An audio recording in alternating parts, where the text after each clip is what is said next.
Bismillahirrahmanirrahim. Assalamualaikum warahmatullahi wabarakatuh. Puji syukur kehadirat Allah Subhanahu wa Ta'ala, yang mana pada kesempatan hari ini kita bisa bertemu pada pembelajaran daring mata pelajaran pendidikan agama Islam untuk kelas 9. Sebelumnya perkenalkan, nama Bapak Agus Bidana Putra dari SMP Negeri 6 Banjar. Anak-anakku yang soleh dan solehah, bagaimana kabarnya hari ini? Mudah-mudahan kita dalam keadaan sehat walafiat serta tetap dalam lindungan Allah Subhanahu wa Ta'ala. Amin. Adapun bagi kalian yang sedang sakit, semoga lekas Allah sembuhkan penyakitnya. Amin. Anak-anakku yang soleh dan solehah, pada kesempatan kali ini kita akan belajar pada materi beriman kepada qada dan qadar berbuah ketenangan hati. Berikut ini kompetensi dasar yang akan kita pelajari, yaitu pada tiga memahami makna iman kepada qada dan qadar berdasarkan pengamatan terhadap dirinya, alam sekitar, dan makhluk ciptaannya. Kemudian 4.4 menyajikan dalil nakli tentang adanya qada dan qadar. Tujuan pembelajaran kita hari ini yaitu yang pertama, siswa dapat memahami penjelasan mengenai iman kepada qada dan qadar. Yang kedua, siswa dapat mengidentifikasi contoh-contoh nyata perilaku tawakal yang mencerminkan beriman kepada qada dan qadar. Yang ketiga, siswa dapat menjelaskan contoh-contoh perilaku tawakal yang mencerminkan beriman kepada qada dan qadar.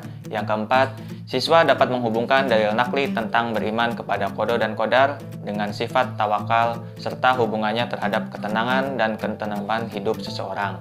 Dan yang kelima, siswa dapat menghubungkan antara ikhtiar dan tawakal terhadap takdir mu'alaq yang berdampak pada kesuksesan ketentraman hidup seseorang. Adapun buku sumber yang digunakan yaitu kalian bisa menggunakan buku siswa pendidikan agama Islam dan budi pekerti kelas 9 SMP atau MTS Kemendikbud RI tahun 2018 pada halaman 157. Untuk mengawali pembelajaran kita hari ini, marilah kita bersama-sama berdoa terlebih dahulu. A'udzu billahi minasy syaithanir rajim. Bismillahirrahmanirrahim. Raditu billahi rabba wa bil islami dina wa bi Muhammadin nabiyya wa rasula. Rabbi zidni ilma warzuqni fahma. Mudah-mudahan doa yang kita panjatkan dapat mempermudah kita dalam menyerap materi yang akan kita pelajari hari ini. Baik, anak-anakku yang soleh dan soleha, ini adalah peta konsep yang akan kita pelajari pada pertemuan kali ini. Nah, sekarang coba amati dan cermati gambar berikut ini. Nah, pada gambar 8.1 ini terlihat orang-orang yang sedang mengangkat keranda atau sedang mengantarkan jenazah yang berhubungan dengan kematian seseorang. Sesuatu yang tidak dapat dipungkiri bahwa manusia itu tidak bisa mengetahui kapan dirinya akan meninggal. Yang kedua, coba perhatikan itu pada gambar yang kedua adalah 8.2, terlihat anak-anak yang sedang belajar. Mereka berusaha berikhtiar dengan belajar agar menjadi pintar dan cerdas. Selanjutnya pada gambar 8.3 terlihat adanya susunan planet di mana planet-planet tersebut itu mengitari matahari. Namun planet tersebut sama sekali tidak bertabrakan satu dengan yang lainnya. Itu adalah karena Allah sudah berkehendak. Nah, dari gambar-gambar tersebut berkaitan erat dengan materi qada dan qadar atau takdir. Apa sih qada qadar itu? Nah, qada secara bahasa yaitu hukum, keputusan, ketetapan, kehendak, yaitu ketetapan Allah terhadap segala sesuatu sejak zaman azali. Apa sih zaman azali? Zaman azali itu adalah zaman ketika segala sesuatu itu belum tercipta. Sedangkan qadar secara bahasa itu adalah kepastian, ukuran, kekuasaan, perwujudan, kehendak. Yaitu perwujudan kehendak Allah terhadap semua makhluknya dalam ukuran dan bentuk-bentuk tertentu sesuai dengan irodahnya.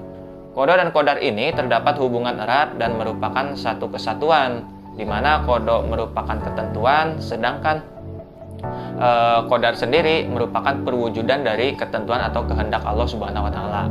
Nah, qada dan qadar ini biasa kita kenal dengan sebutan takdir. Beriman kepada qada dan qadar ini merupakan salah satu rukun iman yang keenam. Seperti kita ketahui bahwa rukun iman itu jumlahnya ada 6, dan yang keenam ini adalah beriman kepada qada dan qadar. Nah, dalam ungkapan sehari-hari kita lebih mengenal dengan sebutan iman kepada takdir.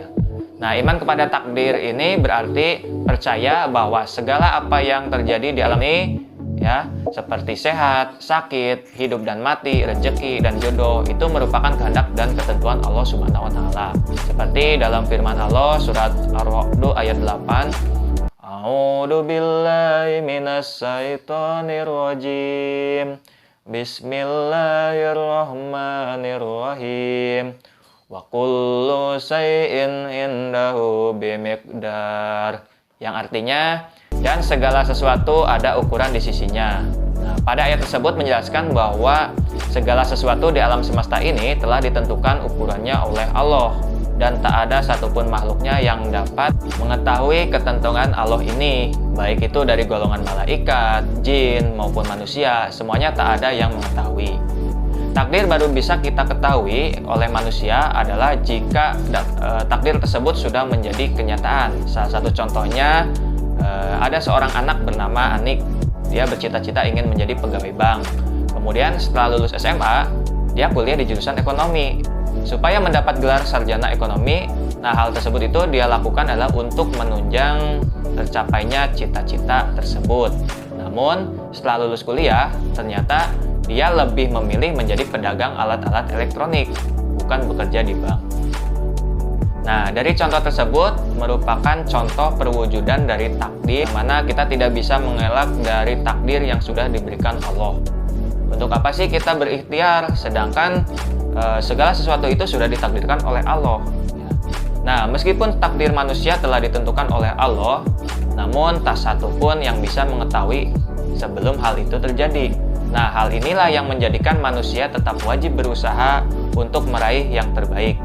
Allah memberikan jalan kepada manusia untuk menjalani kehidupannya dengan cara ikhtiar sekuat tenaga, serta mengiringinya dengan berdoa.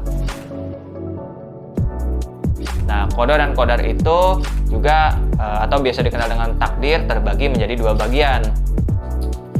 Pada bagian yang pertama itu adalah takdir mu'alak, ya. Takdir mu'alak itu adalah sesuatu yang digantungkan, atau takdir atau ketentuan Allah yang mengikut sertakan peran manusia melalui usaha atau ikhtiarnya. Jadi, pada takdir ini ada peran manusia untuk berusaha mengubahnya. Seperti dalam firman Allah surat Ar-Ra'd ayat 11, A'udzu billahi minas syaitonir rajim. Bismillahirrahmanirrahim. Innallaha la yughayyiru ma biqaumin hatta yughayyiru ma bi anfusihim. Yang artinya sesungguhnya Allah itu tidak akan mengubah keadaan suatu kaum sebelum mereka mengubah keadaan diri mereka sendiri. Surat Ar-Ra'd ayat 11. Nah, contohnya seperti kepandaian, kemudian kesehatan, kemakmuran. Nah, seseorang yang ingin pandai, mereka bisa berusaha dengan rajin belajar dan disiplin membagi waktu. Sedangkan seseorang yang ingin sehat, bisa berusaha dengan rajin berolahraga, menjaga kebersihan, dan makan makanan yang bergizi. Kalau bagi orang-orang yang ingin makmur, bisa meraihnya dengan cara giat bekerja, kreatif, pantang menyerah, ya, serta rajin menabung dan hemat. Nah, selanjutnya takdir yang kedua ada takdir mubram, atau sesuatu yang tidak dapat dielakkan dan sudah pasti. Nah, takdir ini merupakan ketentuan mutlak dari Allah yang pasti berlaku dan manusia tidak diberi peran untuk mewujudkannya. Seperti dalam firman Allah surat Al-A'raf ayat 34, A'udzu billahi minas syaitonir rajim. Bismillahirrahmanirrahim. Walikulli ummatin ajal. Fa idza jaa ajaluhum la yastakhiruna sa'atan wa la yastaqdimun. Artinya, dan setiap umat mempunyai ajal atau batas waktu apabila ajalnya tiba. Mereka tidak dapat meminta penundaan atau percepatan sesaat pun. Quran surat Al-A'raf ayat 34. Nah, dari contoh takdir mubram ini, misalnya ajal, ya. Kapan sih ajal itu akan menjemput dan di mana tempatnya? Semua sudah ditentukan oleh Allah. Jika sudah tiba ajalnya, manusia tidak bisa mengelak. tidak bisa lari, tidak bisa diundur maupun dimajukan. Contoh lain seperti takdir mubram ini adalah seperti jenis kelamin, kemudian panjang pendeknya usia, gaya gravitasi, kejadian kiamat, dan lain sebagainya. Nah, setelah kita mempelajari tentang qada dan qadar, apa sih manfaat kita beriman kepada qada dan qadar ini? Nah, yang pertama itu adalah dapat menenangkan jiwa. Jadi, dengan kita beriman kepada qada dan qadar, jiwa kita itu akan tenang. Hal tersebut dikarenakan kita ikhlas atas semua ketentuan yang Allah berikan. Tidak ada kekhawatiran dalam jiwa karena yakin bahwa Allah senantiasa menghendaki kebaikan pada diri hambanya. Adapun manfaat yang kedua adalah sabar dan syukur. Kita di dalam hati akan merasa cukup atas semua yang Allah berikan. Kemudian rasa syukur itu kita wujudkan secara lisan dan perbuatan. Dan yang ketiga adalah menumbuhkan sifat optimis. Kegagalan meraih cita-cita itu tidak menjadikan kita untuk berputus asa. Namun dengan kita gagal, nah di situ kita akan menumbuhkan semangat untuk berusaha sekuat tenaga untuk meraih cita-cita yang kita inginkan. Kita harus yakin bahwa di setiap kegagalan ada pelajaran berharga yang dapat diambil.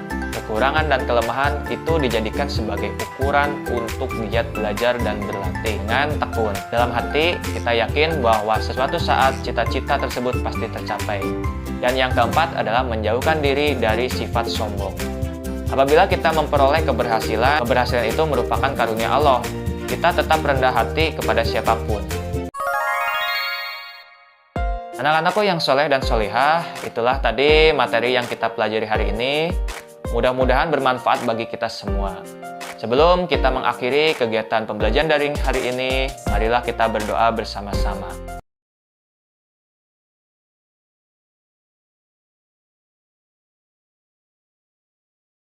Sekian yang dapat Bapak sampaikan. Tetap semangat dan rajin belajar untuk meraih cita-cita.